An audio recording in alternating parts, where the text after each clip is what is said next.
Welcome to Threads of Enlightenment, a podcast devoted to helping you overcome challenges in your life that prevent you from becoming the best version of yourself.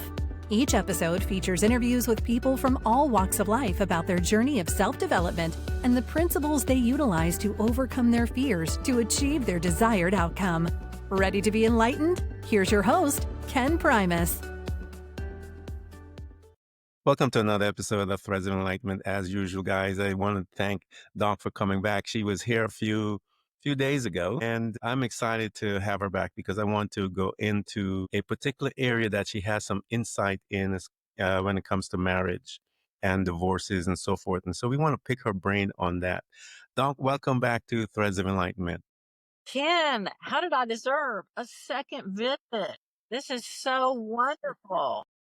It's an honor to have you. We had such a blast the last time, especially when we talked off as well. So I want to go right into it because I know this is something that is on your heart and there's a great need of it. And I seem to be specializing in it because I had 2 divorces already. So I'm going to need to talk to you.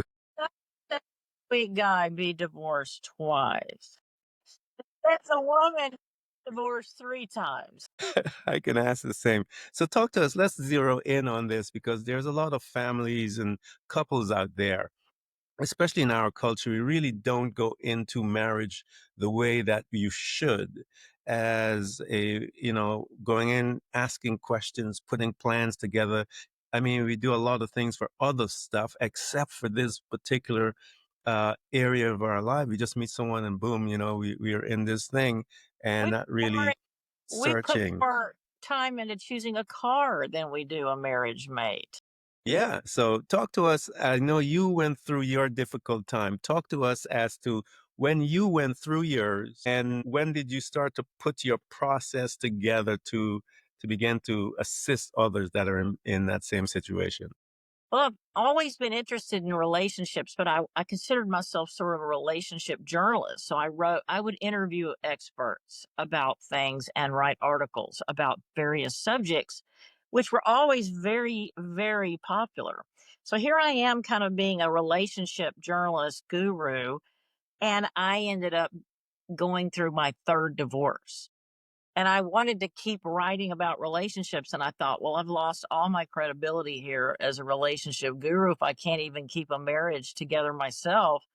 So I went through a massive, I would say, like shakeup of my soul. I got very, very depressed and reflective. And I thought, well, you're a good person. What are you doing wrong here? And about that time, I entered graduate school to study marriage and family therapy because I wanted to go get the credentials. I wanted to be the expert. I wanted to be able to learn how to research these things seriously, not Google searches, deep down in the trenches of the library searches and see what the research said. So and I was single for 10 years while I was trying to figure all this out.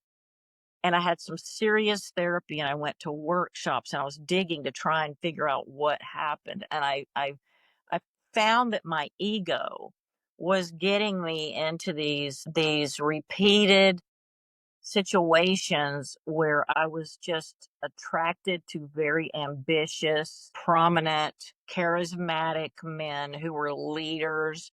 And I would really sell my soul to the devil to be with these guys. I loved them, but they couldn't love me. And so they were all about their careers, and I was very neglected in these relationships. So I knew that I had to kill that part of myself to be able, and then to be okay with the simple life, to stop trying to have these ego-based experiences that always left me alone in the end. So when I was researching the subject, I really realized that mate selection was absolutely one of the most number one predictors of divorce. Most of the people that I interviewed in my research married somebody that they knew it was going to be trouble. They knew it wasn't the greatest choice. They knew it wasn't the best they could do.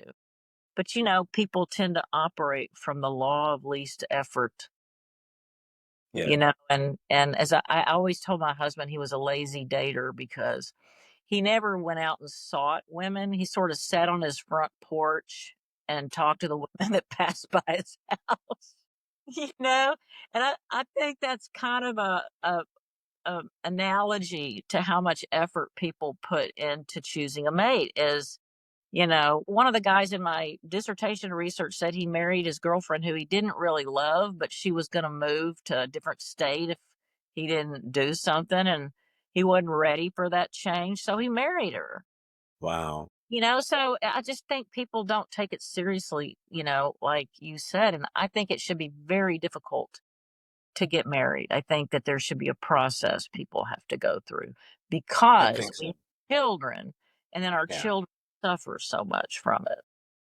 Yeah, I think we ought to. I don't know how that's going to come about, Doc, but I think we need to become more serious about it. And society doesn't put an emphasis, if you will, on the seriousness of what it takes to be a couple and the work that it takes because they feel that once you get married, everything is a utopia and whatever. When the hard time comes, they bail out. They think, for good times and bad, and then they just, and so they try to go to another man or woman, and they're carrying that same pain, the same identity with them. And then all hell breaks loose again. So let me go back because I remember in our first conversation you were telling me where that came from as far as the type of man that you wanted. If you can revisit that area because you talked a little about it in the first podcast as to how you picked that up and that's what you use to guide your life. Well, I grew up in a town in southern Arkansas where it was definitely a town of the haves and the have nots. This was during segregation in the South of the United States in the 1950s and 60s. So, I grew up and there were white schools and black schools, white neighborhoods and black neighborhoods. And also there were the billionaires. We were an oil town. So when I went to my public school, I went to school with the rednecks and the billionaires and then the sort of the people in between. So being around the billionaires, the kids that were billionaires, my parents would just, oh my God, let's get you some new pajamas if that billionaire coming over to spend the night. Oh my God, let's get you some new clothes and make sure we have the house fully cleaned before that billionaire comes over. So the message was clearly like if I brought anyone else over to the house, they'd be sleeping on the couch and wouldn't move, and they didn't show any reaction. But if I brought the billionaire kids over, it was like, oh my God. So the message was that we were a middle class family, but we could better ourselves and our life experiences by globbing ourselves onto people who had things that we did not have. So the message was very clear. And my dad even told me, like, you're going to college not to work, you're not going to have a career. But men who are prominent want a wife who's educated. So therefore, you're going to college to up the chances that you will attract the best man. And then you'll have a lot, he'll pay for everything, the rest of your life. So that's how I started my life in my 20s. I was programmed like a robot to do this. And so I literally, when I was 24, married the first man I thought, my family would be giving me some applause, for because he came from a very prominent family. And so that became my pattern until I uh, broke out of it. And interestingly, when I got divorced a second time from an extremely prominent surgeon, my family turned their back on me because it was the ultimate going against the family plan. They saw me, I had to go down to being a struggling single mom who could barely pay her bills. And they're like, why would you do this to yourself when that guy had, made like $1 million a year and you were having all these incredible life experiences. So a lot of my family didn't speak to me for years after that. And we never fully recovered back to the warmth that we had previously felt toward one another. That is incredible, Doc. I mean, the amount of pressure that they put on you, and then when you don't live up to that pressure, but that's how things are usually. When we don't live up to that image, then we have to pay the price for that. So when you began to study now, and you began to look and for answers and so forth in relation to marriage and the type of mate and all of those things. When you began to study that, what did you begin to see that began to unravel your world and cause you to begin to make those changes? Well, after my third divorce, the man I had been married to was so powerful that I lost all my friends who wanted, because they wanted to stay friends with him. He Yeah. was in the United States Congress and he would take them around to breakfast and barbecues and show my friends off. So I ended up completely, I mean, I'm talking about his family turned his back on me and my kids. I lost all my friends. My family wasn't speaking to me. So I utterly had no one except my children and nothing to lose, you know? So, I was on the floor. And so initially I started trying to create prominence for myself. I'm like, okay, well, but it was like I didn't have karma anymore. Like I used to touch things, they'd turn to gold. Now I couldn't get any traction on anything I wanted to do. And so there was just like this voice in my head that said, "You've got to learn to live without this. You've got to learn to be happy with what you have." And then in the meantime, I'm studying the research and I'm going to classes every night. We would have discussions in classes. And I was getting lots of therapy and attending these kind of wake up workshop type things. Mhm. And the message became clear that you have to be yourself, unadorned, and yes, be diplomatic and kind, but learn how to set boundaries. I had no ability to set boundaries back then. Yeah. And so I started learning that, to get my self-esteem where it needed to be, to set boundaries. And as I was learning what it was to be a healthy adult emotionally, then I would sometimes go on dates with guys and I saw the red flags instantly.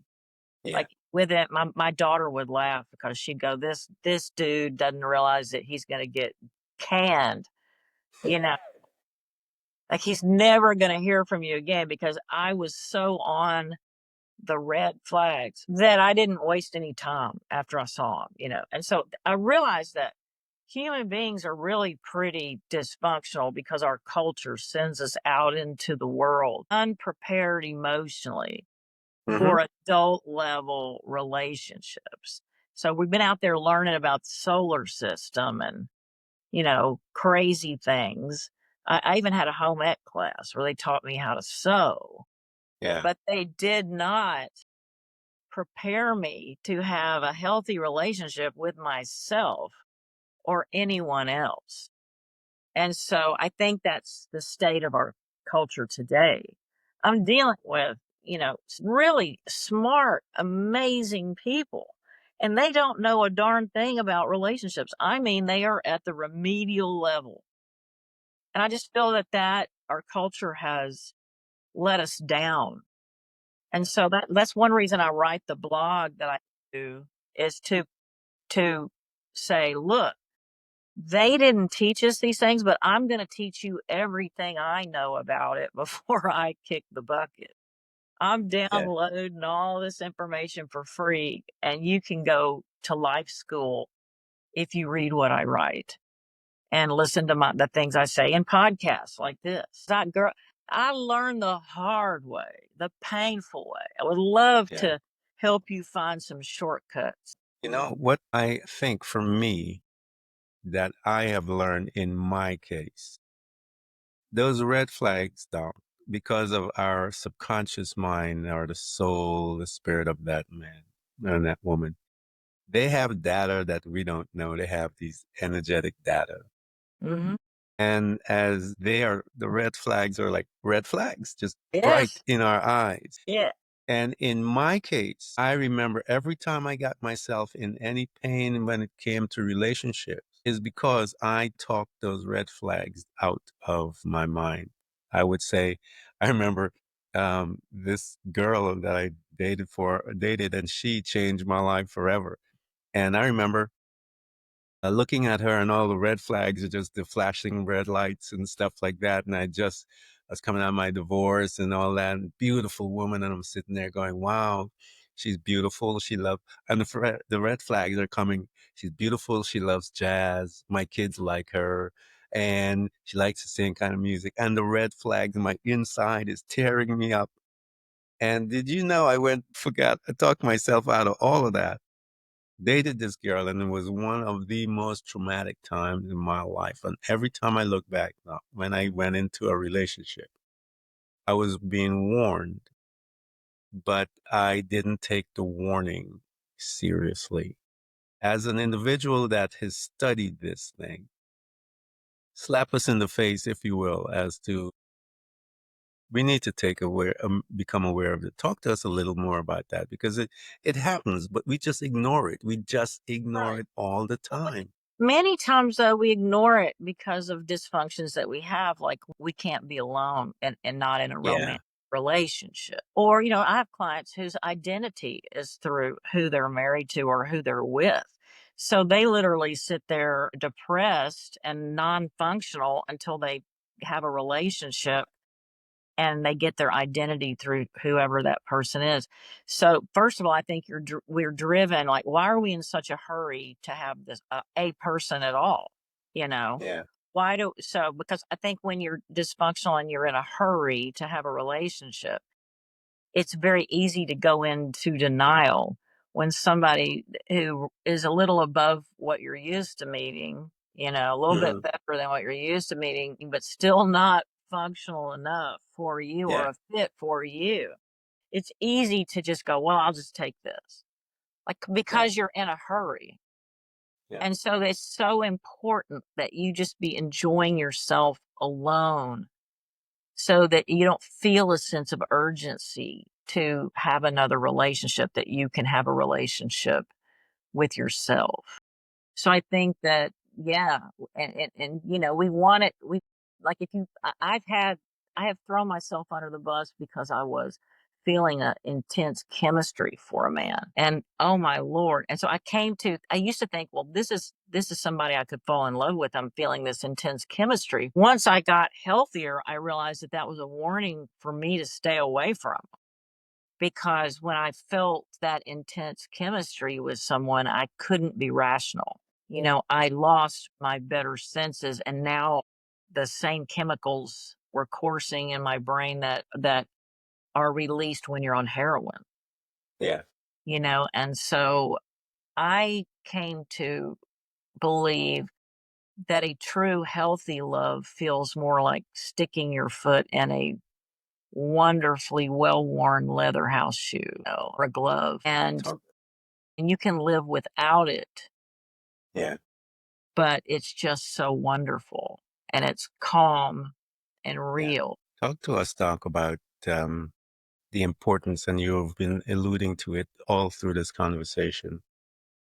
Talk to us about the importance, because again, I think this is where we need to see the value of it. And I think if we begin to see the value of it here, then maybe we will be able to make those adjustments. Talk to about the importance of being whole, in the sense when you are focusing on, and we talk about self development in personal development, self love, if you will, with Yes. personal development. But talk to us about self love in relationship to marriage, how to cultivate that specificness of self love in relationship. Like you said, when we are moved by the emotion, and I've never heard it put that way, but yeah, I could see exactly what you're talking about.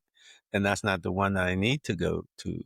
So talk to us right there, because there's a lot of people that are stuck right there. I will say this, men are especially, they'll go, well, like if I'm not attracted, then that's that, like it's like I know instantly whether I'm attracted to a woman or not. I'm like, okay, fine. But I want you to take the sexual thoughts out of it and ask yourself, if this woman was a man, would I want to hang out with her Yeah. and be her friend? and Buddy. And they'll go, oh, no, it's because she's beautiful. So people cast a spell on us. And I feel like it's like the devil is dangling, Yeah. like the devil is fishing and we're in a, Hmm. and it's dropping a worm of pain and it's testing us to see if we're going to take the bait. And of course, most human beings take the bait. Take the bait. Yeah, and we get pulled into the boat, Yeah. right? And so, think that you know, when you're healthy with yourself, that means you're comfortable with yourself. You don't think you're better than anybody else, but you don't think you're worse than anybody else. You feel that we're all kind of cut from the same cloth. And so when you have solid self-esteem, that sets the tone for how you process all the information and data that you perceive throughout the day and throughout your life. If you come at it with I'm a better than everybody else stance or an I'm not good enough stance, then that poisons your perspective of how you see the world. And so when people's perspective is poisoned, then they don't see things accurately. They see things they don't see. They think they're seeing something, but it's, they're making up their own reality that's not based in reality. That's a huge problem that I deal with, is people creating a false reality and making meaning from that. So, like, I can't even stress that, you know, when you get healthy with yourself, that helps all the other problems that might come after that. And then the boundaries, self esteem and boundaries. If you can get those two things down, and then you're going to be well ahead of the world population. You'll be in the top 2% of functioning. And I think from a stance of being able to be alone, because I used to couldn't be alone. So I would do Mm. stupid things so I wouldn't have to spend the night in my house by myself, and it's just ridiculous. And so, like, it's funny because I'm in New York City, I'm up here by myself, and I did a whole thing on Instagram last night and yesterday afternoon saying, I'm dating myself today. I'm going to take myself where I would like to go, and I'm going to take myself out to a play tonight because that's, I'm dating myself. And if you can't enjoy and find the joy in an evening and an afternoon alone, then you are not healthy enough to have a relationship with somebody else. Yeah, I You've did it simply myself for a got year. to be able to support. That's what sets the tone for the interdependent relationship is I can be alone, I can support myself financially, emotionally, and every other way, and I'm healthy and able to do a give and take back and forth relationship. I'm open to vulnerability and all those kinds of things. And then, I'm all set to go, but I don't have to have you. I can be alone. And if I don't meet that person, I'm still going to be okay. I think that takes the sense of urgency out of it. Yeah, But I did Ken, that. why does only 5% of the population do this kind of work to get them to the level that I'm talking about? I think because number one of the programs, but also I think we have been fed this thing of the knight in shining armor, the princess kind of a storyline, if you will, from generation to generation. And no one has really talked about the nitty grittiness of picking a mate. Because what it takes to do that and to do it correctly is to go inwards and excavate all the pain and all the stuff that resides there to make us whole, as you say, to make us whole so that when we stand in front of someone, we're not broken into pieces, if you will, but we are at a place where we can contribute to our us. We're bringing us with the knowledge that I'm bringing something precious to you and that I deserve certain things, the boundaries, as you said, the self-esteem, having all of that with you as you show up. And when you see someone not having that then those are the red flags that will come to you and Absolutely. say, this guy or this girl don't have that. And you can't waste your time there because it's going to be a painful situation. And if they show up like that, then you'll be able, but it takes work. And I think the society, the picture that princess and prince thing is such a part of our mindset that it corrupts all of us through. And then we just grab something and say, oh, wow. And it's going to turn out like Disney movie, and whatever, and find out that it's like hell on earth. So here you are, Doc, you went and you studied and you're doing all of these things.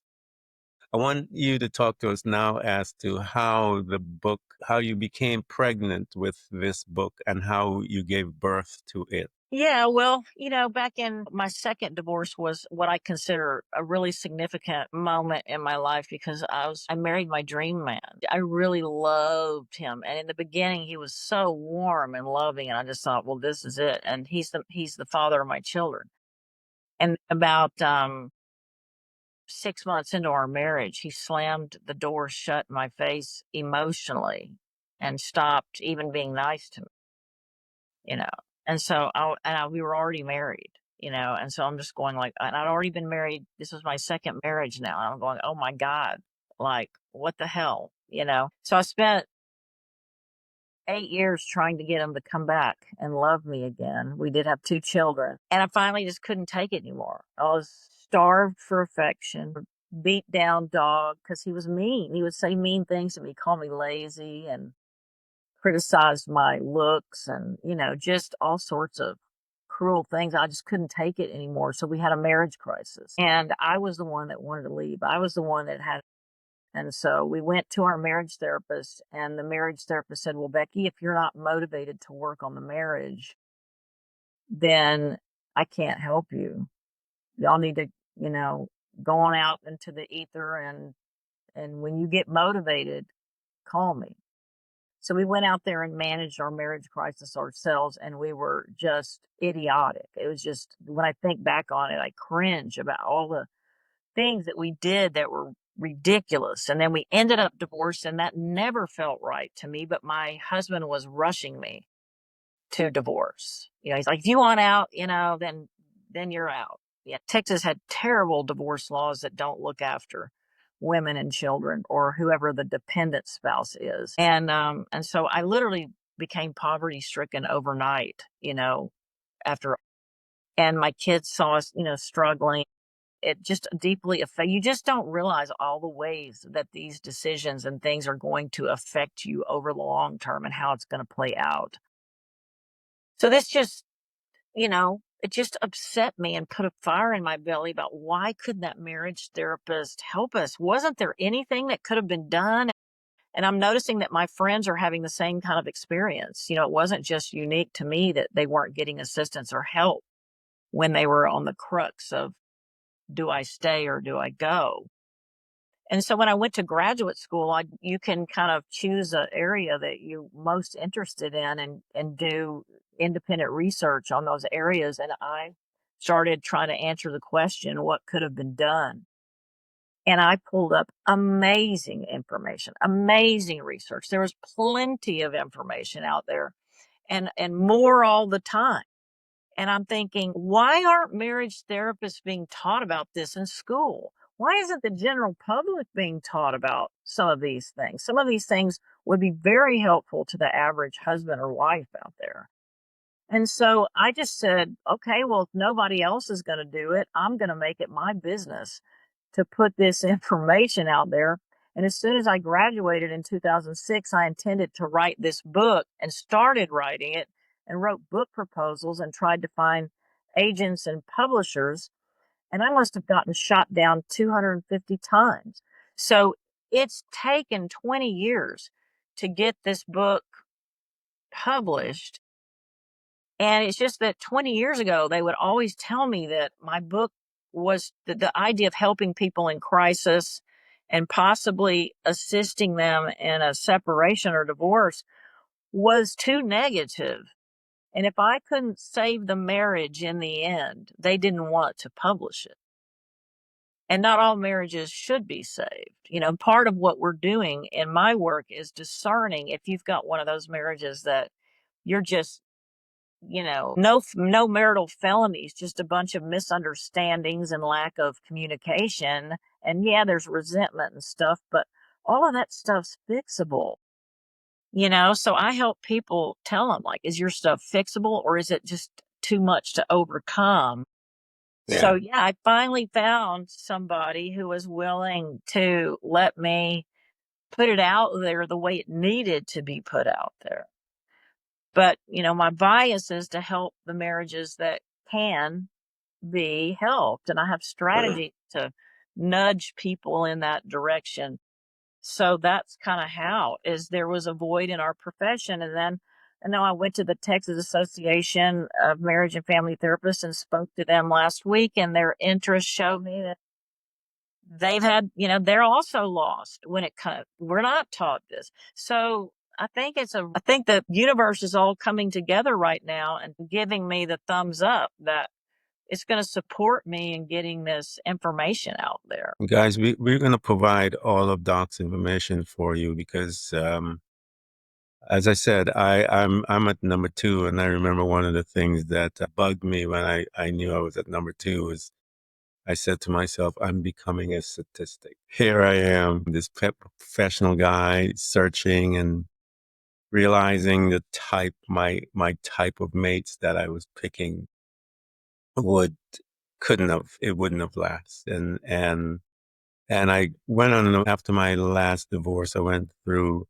a period of time where I just almost 10 years, 10 years, I didn't date anyone and started to do the work. Recently was looking at a relationship and I saw that there were some similarities within this individual as was with my second ex-wife and the red flags and stuff like that. And I recognized that that's not going to work. And so I'm at the place where I am, Doc, where it's better to be by myself and go in and learn more about me so that when that individual do show up, that I am the best that I can provide for me first and for that individual when she shows up. And I'm at the age where it doesn't matter if I spend a year with her, that I don't care. I know that year would be bliss. And so I'm at rest, and that's not a bad place to be. And you guys that are listening to us, as Doc said, many of us rush into marriage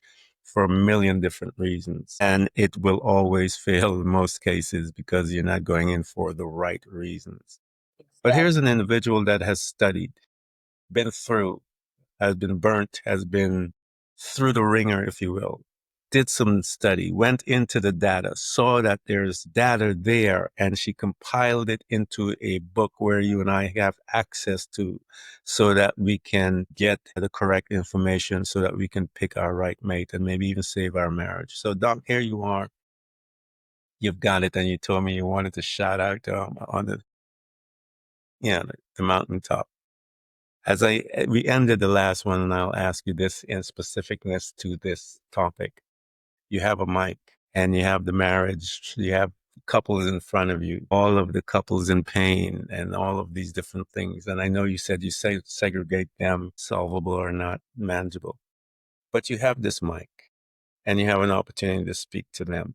What would you say? Look, there are resources out there that you can access that will get you well on your way to what I'm talking about. If you will just spend some time learning it, you have to learn. This is a learned skill. Okay. It's like learning to play tennis or golf, or you have to learn it. You have to go to relationship school. Okay. You can't wing it and be successful. So if you really want a lifelong or just a functional relationship, you've got to learn the skills. I recommend starting with the book Facing Codependence by Pia Melody. She's the godmother of trauma treatment. We're all traumatized. Trauma makes us emotionally immature in our relationships. She explains it to you, what happens to us, and tells you what it is to be healthy. She's got a workbook and she has a second book called Intimacy Factor. Get those books. watch other people describe it on YouTube, get into it. And then the relational version of that, Terry Real, Real. I make all my couples listen to his audiobook, Fierce Intimacy. And I must tell you, for all of them, it's a jaw drop. It wakes some of the hardest headed people I have ever met up from their relational comas. And they literally put their head in their hands and say, I have blown it. I've blown my marriage. Like I have sinned and I'm ready to turn it around. His first book, The New Rules of Marriage, is for relationships. He wrote one for male depression, but this one for relationships is a must have. Also, practice the 5 love languages. You've got to know about those things. You have to know about the 5 love languages. So I would say, there's lots of YouTube videos of Terry Real online. I would say with those 3 resources, if you really get into them, you will change your life and become a healthy adult. If you are somebody who is using relationships to fill some sort of void, then you need to do this. A person in your life is not supposed to fill a void. They are supposed to enhance your life, and you are supposed to enhance theirs. I look at relationships as sort of a giving proposition. I used to have a sign in my office that said, ask not what your marriage can do for you, but ask what you can do for your marriage. And I think that's the kind of mindset you have to have. So, did that answer your question? Absolutely. And for all of you listeners, guys, again, I mentioned we'll provide everything for you to have access to her. She is precious to me. We met a few days and she's precious to me, and I cannot wait And you're precious for to you me. guys to have access to her. Thank you so much for coming to Threads of Enlightenment. I thank you so much. Thanks for tuning in to Threads of Enlightenment with Ken Primus. Hopefully you're now feeling more empowered to overcome the challenges in your life, whatever they may be. Share that inspiration with others by telling them about this podcast, rating it, and of course, remember to subscribe so you don't miss a single episode. For more connection, you can find us on Facebook and Instagram by searching for Threads of Enlightenment. Until next time, stay enlightened.